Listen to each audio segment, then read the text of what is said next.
नमस्कार, मैं हूं मनोज सैनी। आप देख रहे हैं बहस गरम है। मध्य प्रदेश में पीएफआई के सदस्यों की गिरफ्तारी के बाद बड़ा खुलासा सामने आया है। सिमी जेएमबी के बाद अब एमपी को पीएफआई का गढ़ बनाना चाहता था, ऐसी जानकारी सामने आई। जानकारी के मुताबिक जांच एजेंसी की रडार से बचने के लिए पीएफआई श्योपुर में ट्रेनिंग सेंटर बनाने की फिराक में था। अब मामले में बीजेपी कांग्रेस आमने सामने है। दरअसल भारतीय जनता पार्टी के विधायक रामेश्वर शर्मा ने दिग्विजय सिंह को पीएफआई और पाकिस्तान का एजेंट बता दिया। उन्होंने दिग्विजय सिंह के साथ कांग्रेस विधायक आरिफ मसूद को भी सिमी का सदस्य बताया है। वहीं इस पूरे मामले पर पूर्व मंत्री पीसी शर्मा ने बीजेपी पर पलटवार किया। जरा सुनते हैं क्या है, और उसके बाद ये भी हम समझेंगे कि आखिर ये मसला इतना क्यों गर्माता जा रहा है। क्या कहा था दिग्विजय सिंह ने, जिसके बाद रामेश्वर शर्मा के निशाने पर हैं, भारतीय जनता पार्टी के तमाम नेताओं के निशाने पर है दिग्विजय सिंह। जरा सुन लीजिए रामेश्वर शर्मा ने क्या कहा और उस पर पीसी शर्मा का क्या कहना। देखिए, दिग्विजय सिंह तो पीएफआई कह लीजिए, आईएसआई कह लीजिए, पाकिस्तान कह लीजिए, इन सब के एजेंट हैं, उनके दूत हैं। दूत बनकर वो भारत के जनमानस की मानसिकता को भ्रमित करते हैं। तो दिग्विजय सिंह जी का तो दिवालियापन निकल चुका है। रामेश्वर शर्मा का वजूद क्या है, पार्टी में नहीं पूछ रहे हैं उनको। दूसरा ये है कि सरकार बीजेपी की है, अगर आरिफ मसूद सिमी का सदस्य है और ये पाकिस्तान, तो बंद करो ना इनको। हवा बंद क्यों है? बंद करो, गिरफ्तार करो, जेल भेजो, कानूनी कार्रवाई करो। क्यों नहीं कर रहे हैं? ये बोल, इधर का बोल उधर बोल दिया, पब्लिसिटी के लिए बोल दिया। तो आप समझ रहे हैं कि आखिर ये सब क्यों कहा जा रहा है। और दिग्विजय सिंह ने तो यहां तक कह दिया था कि पीएफआई जैसा ही आरएसएस है और जो भी ऐसे अलगाववाद लोग हैं उन पर कार्रवाई होना चाहिए। जरा दिग्विजय सिंह को सुनिएगा, जिस बयान के कारण ये पूरा मसला सामने आ गया, अब इसने सियासत का रूप ले लिया है। जरा दिग्विजय सिंह को सुनिएगा। फिर उसके ऊपर रघुनंदन शर्मा जो पूर्व सांसद है, उन्होंने क्या कहा। यूं तो तमाम भारतीय जनता पार्टी के नेताओं ने उन पर पलटवार किया है, बल्कि ये भी कहा कि संघ से तुलना क्या पीएफआई की हो सकती है। जरा सुनिएगा दिग्विजय सिंह का वो बयान, जो उन्होंने कहा था कि संघ और पीएफआई दोनों एक ही थाली के चट्टे बट्टे। सुन लीजिए। जो नफरत फैलाए, जो हिंसा फैलाए, धार्मिक उन्माद फैलाए, उन सब के खिलाफ कार्रवाई होना चाहिए। इनके खिलाफ कार्रवाई हो रही है तो संघ के खिलाफ कार्रवाई क्यों नहीं हो रही है? विश्व हिंदू परिषद के खिलाफ कार्रवाई क्यों नहीं हो रही? उनके खिलाफ भी होना चाहिए। निश्चित तौर पे जो नफरत फैलाता है, धार्मिक उन्माद फैलाता है, वो एक थाली के चट्टे बट्टे हैं, एक दूसरे के पूरक है। राष्ट्रीय स्वयंसेवक संघ से बड़ी देशभक्त संस्था इस देश में और कोई दूसरी नहीं है। इनके पेट में तो यही दुखता है कि पीएफआई जैसी संस्था के मुकाबले यदि कोई दमदार और शक्तिशाली संस्था खड़ी है जो देशभक्ति का अलग जगा रही है, राष्ट्रवाद का अलग जगा रही है, भारतीयों में एकात्मता का संचार कर रही है, तो ऐसी संस्था के कारण इनके पेट में मरोड़ उठते हैं सबके। और उनको लगता है कि ये अलगाववादी ताकतवर क्यों नहीं हो रहे, आतंकवादी ताकतवर क्यों नहीं हो रहे हैं, और उनको ताकत पहुंचाने के लिए आरएसएस कमजोर होना चाहिए, इसलिए ये ऐसी बातें करते हैं। चलिए, तो बात कह रहे हैं वो पीएफआई की तुलना संघ से कर दी। दिग्विजय सिंह ने कह दिया एक ही थाली के चट्टे बट्टे हैं। लेकिन ये बयान उन्होंने एक दिन पूर्व ग्वालियर में दिया था। उसके बाद जो राजनीति है, सियासत है, गरमाई हुई है और ये बहस गरम है। मेरे साथ दो मेहमान जुड़ रहे हैं। फिरोज सिद्दीकी है कांग्रेस के प्रवक्ता। फिरोज जी, आपका बहुत स्वागत। राकेश शर्मा है भारतीय जनता पार्टी के प्रवक्ता। राकेश जी, आपका भी बहुत स्वागत है। फिरोज जी, ये मसला इतना गर्म क्यों? यदि पीएफआई पर कार्रवाई हो रही है, पीएफआई के लोग लगातार गिरफ्तार हो रहे हैं, उसके बाद दिग्विजय सिंह, एक तरह से कहा जाए, ये हम नहीं कह रहे हैं, भारतीय जनता पार्टी कह रही है कि वो ऐसे लोगों की हमेशा वकालत करते आए हैं जो देश में अलगाववाद फैलाते। देखिए, दिग्विजय सिंह जी जब मुख्यमंत्री थे तो आपको भी याद होगा कि उन्होंने विश्व हिंदू परिषद, बजरंग दल और उसके साथ सिमी पर भी जो है बैन लगाया था।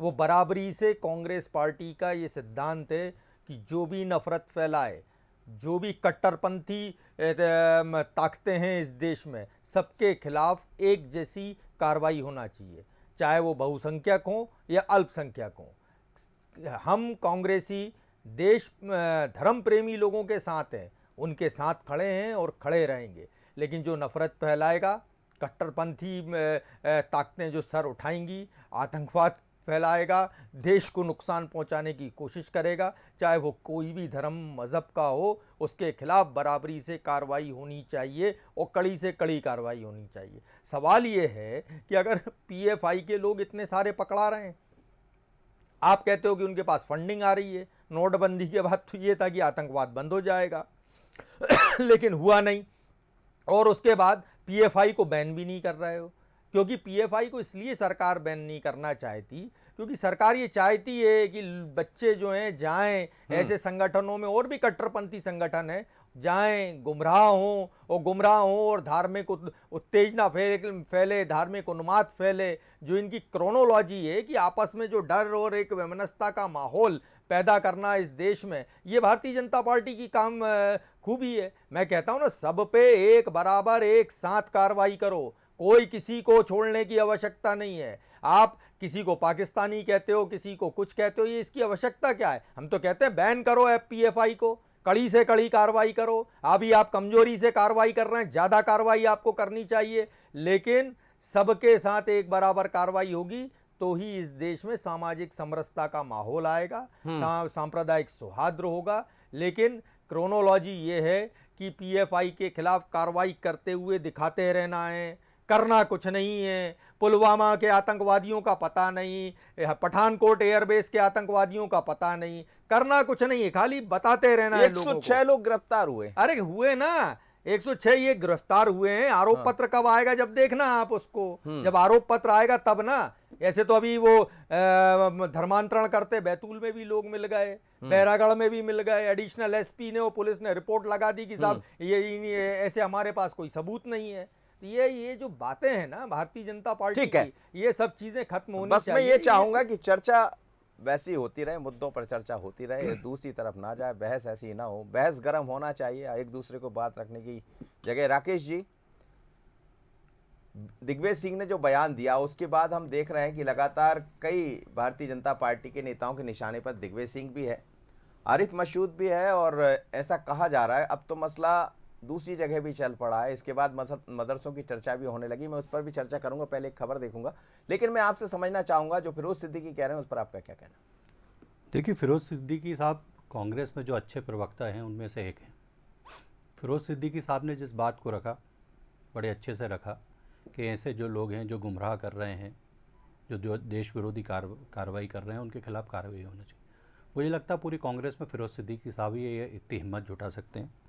अब चचा दिग्विजय सिंह जी की बात कर लें पर, ये चचा दिग्विजय सिंह वो चचा दिग्विजय सिंह जी हैं जो अपने राजनीति के अंतिम छोर पर पहुंच गए। राजनीति में कहीं पूछ परख है नहीं, तो बिन सिर पैर के बयान देना और अपनी छपास की भूख को दूर करना। यह जाकिर नायक जो 16 देशों में बैन है, उस जाकिर नायक को शांति दूत कहते हैं। हाफिज सईद जो दुर्दांत आतंकवादी है, उसके आगे साहब लगाते हैं, लादेन के आगे जी लगाते हैं। वो बाटला हाउस इनकाउंटर जिसमें आतंकवादी मारे गए थे जी, उन आतंकवादियों को सर्टिफिकेट देते हैं कि साहब वो निर्दोष लोगों को मार दिया गया। बाटला हाउस इनकाउंटर फर्जी, जबकि केंद्र में दिग्विजय सिंह जी की सरकार, दिल्ली प्रदेश में दिग्विजय सिंह जी की सरकार। और जो लोग मारे गए थे उत्तर प्रदेश में, उनके परिवार में पूरे कांग्रेस के वरिष्ठ नेताओं को लेके पहुंचे थे जी कि साहब ये मारे हैं, ये मासूम लोग मारे गए। अभी कोर्ट ने फैसला दिया, कुछ दिन पहले ही कोर्ट का फैसला आया जिसमें कि एक शर्मा जी जो इंस्पेक्टर थे वो शहीद हो गए, पर दिग्विजय सिंह ने उनका कभी जिक्र नहीं किया। वो कोर्ट ने उनको आतंकवादी घोषित किया जो लोग गिरफ्तार हुए। मेरा ये कहना है कि अभी 2 दिन पहले दिग्विजय सिंह जी इसी तरह की बयानबाजी में कोर्ट में पेश हुए थे जहाँ पे से जमानत मिली जी। पर हमेशा से जो कहने में आता है मनोज जी, जो कहावत है वो दिग्विजय सिंह जी के लिए यही बनी है कि कुत्ते की पूंछ को कितने ही पोंगली में रखिए आप, वो टेढ़ी की टेढ़ी रहेगी। ऐसे ही दिग्विजय सिंह है। मैं एक और बात कहना चाहता हूँ कि आज दिग्विजय सिंह जी ये बताएं कि जब हिंदुस्तान में बाढ़ आती है कश्मीर में, 99% वहाँ जो कश्मीर का एरिया है वहाँ पे मुस्लिम लोग रहते हैं। आरएसएस के लोग वहाँ जाके बाढ़ में से लोगों को बचाते हैं। कोरोना काल में उनके घर अनाज पहुँचाने का काम आरएसएस के लोग करते हैं। मध्य प्रदेश में जब कोरोना आया था दिग्विजय सिंह जी कहाँ थे किसी को नहीं पता। भोपाल शहर में जहाँ से वो सांसद थे दिग्विजय सिंह जी कहीं नहीं पता, पर आरएसएस के लोग सेवा का काम करते हैं। आप ये देखिए पीएफआई पे कार्रवाई होती है, केरल में प्रदर्शन होता है वहाँ पाकिस्तान के जिंदाबाद के नारे लगते हैं, पुणे में पाकिस्तान जिंदाबाद के नारे लगते हैं, और आरएसएस के कार्यालय पे बम फेंका जाता है। तो जिसके कार्यालय पे बम फेंका जा रहा है उसको आप आतंकवादियों के साथ खड़ा कर रहे हैं, और जो आतंकवादी बम फेंक रहे हैं उनको आप सफाई दे रहे हैं। कारण क्या है कि दिग्विजय सिंह जी की ये जो मुस्लिम तुष्टीकरण की राजनीति है, इसको कांग्रेस भी समझती है। मैंने अच्छी तरह से देखा कि केंद्र में कांग्रेस का अधिकृत प्रवक्ता कहता है कि दिग्विजय सिंह जी के बयान से कांग्रेस को कोई लेना देना नहीं। तो जिसका पार्टी सम्मान नहीं कर रही, जनता ने अभी 3.5 लाख वोटों से भोपाल में आ रहा है, तो ऐसे दिग्विजय सिंह, जो चचा दिग्विजय सिंह है, उनको बोल लेते रहने दीजिए और छपते रहने दीजिए। फिरोज सिद्दीकी जी, आप तुलना कर रहे हैं संघ से पीएफआई की तुलना कैसे होगी, कहां से जाके हो जाएगी? जैसा राकेश शर्मा जी कह रहे हैं, मैं नहीं कह रहा हूं, लेकिन बात दोनों तरह की होना चाहिए। पीएफआई से ऐसे तमाम तरह के सबूत मिल रहे हैं, बहुत सारी ऐसी चीजें सामने आ रही जो ऐसे कामों में था। हालांकि दिग्विजय सिंह ने कहा कि पीएफआई पर भी कार्रवाई होना चाहिए, आप भी कह रहे हैं, इसमें कोई वो नहीं है। हमने तो लेकिन हम इसको दूसरी लाइन पर क्यों ले जा रहे हैं भाई? नहीं, हम क्यों दूसरी लाइन पे ले जा रहे हैं? मैंने आपको बहस की स्टार्टिंग में ही बोला कि जब दिग्विजय सिंह जी मुख्यमंत्री थे तो उन्होंने स्पष्ट विश्व हिंदू परिषद, बजरंग दल और सिमी तीनों पर एक साथ बैन लगाया था। मैंने आपको ये भी कहा, मैं अपने राष्ट्रीय प्रवक्ता आदरणीय पवन खेड़ा जी का बयान भी आपको सुनवा दूं कि हम चाहे बहुसंख्यक कट्टरपंथ हो या अल्पसंख्यक कट्टरपंथ हो, गड़बड़ी कोई भी फैलाए बराबरी से कार्रवाई होना चाहिए। अगर उन्होंने आरोप लगाया है संघ के ऊपर कि ये आप नफरत फैलाने का काम करते हैं, तो ये तो कब से चला आ रहा है संघ के ऊपर ये आरोप, तो चले आ रहे हैं। और सरदार पटेल ने बैन भी इसीलिए किया था संघ को, उनकी तो फाइलें आप देख लीजिए उसमें। नहीं, वो तो मिलने गए थे अरे मस्जिद में। कौन मिलने गया था, कहाँ मिलने गया था, वो सबको पता है। अभी तो गए संघ प्रमुख। अरे गए थे ना, अच्छी बात है, आप गए थे। फिर आप मदरसों पे छापे भी डालते हैं, डालिए आप। हम कहते हैं आप मदरसों पे ही अकेले क्यों डालते हो? जितनी भी संस्थाएं हैं, जो अनुदान प्राप्त संस्थाएं चल रही हैं, सबकी कार्रवाई एक लाइन से करिए। लेकिन ईडी ने कहा है कि पीएफआई को मनी लॉन्ड्रिंग के जरिए 120 करोड़ रुपए दिए गए, 120 करोड़ रुपए मिले। मैंने कहा ना, इस देश में अभी खुद ही बता रहे थे, कमजोर गृह मंत्री है और कमजोर प्रधानमंत्री है, इसीलिए पाकिस्तान जिंदाबाद के नारे लग जाते हैं, कहीं है ना उधम हो जाता है, कहीं 120 करोड़ रुपए आ जाते हैं। क्या है, कमजोर गृह मंत्री हैं। पुलवामा के आतंकवादी पकड़ा ही नहीं आते, पठानकोट में सिमी ISI आती है। तो जो कमजोर सरकार होती है, कमजोर सरकार में ऐसे ही सारे घटनाक्रम होते हैं और कार्रवाई सजा किसी को नहीं मिलती। ये जो अभी मुद्दा उठा रहे थे शर्मा जी, इंस्पेक्टर थे, उनके मामले का, वो हमारी सरकारों ने कार्रवाई की थी और इतने मजबूत प्रकरण बना के गए थे, तो आज सजाएं हो रही हैं। इनकी सरकार में बताओ 7 साल में बता दो राकेश जी। जाकिर नायक को आज तक, राकेश जी, जाकिर नायक के मामले में एक मनोज सैनी जी, आप एक बता दीजिए कि उनके ऊपर एक कार्रवाई क्या हुई सिर्फ बैन करने के अलावा? राकेश शर्मा बता रहे। देखिए, मुझे बहुत अच्छा लगता है जब फिरोज सिद्दीकी साहब उत्तेजना में जोर जोर से चिल्लाते हैं। वो पूरी कांग्रेस पार्टी को तकलीफ इस बात की हो रही है। आपको वो तेज चिल्लाते? बोल लेने दीजिए प्लीज, बोलिए। पूरी कांग्रेस पार्टी को और दिग्विजय सिंह को तकलीफ इसलिए हो रही है कि एक मस्जिद में हिंदुस्तान के एक बड़े धर्मगुरु, मुस्लिम धर्मगुरु से मिलने संघ प्रमुख जाते हैं, और वो जो मस्जिद के प्रमुख हैं, जो पूरे हिंदुस्तान उलेमा हैं, उलेमा परिषद के जो बड़े पदाधिकारी हैं, वो कहते हैं कि भागवत जी राष्ट्रपिता हैं और ये देश जोड़ने का काम कर रहे हैं।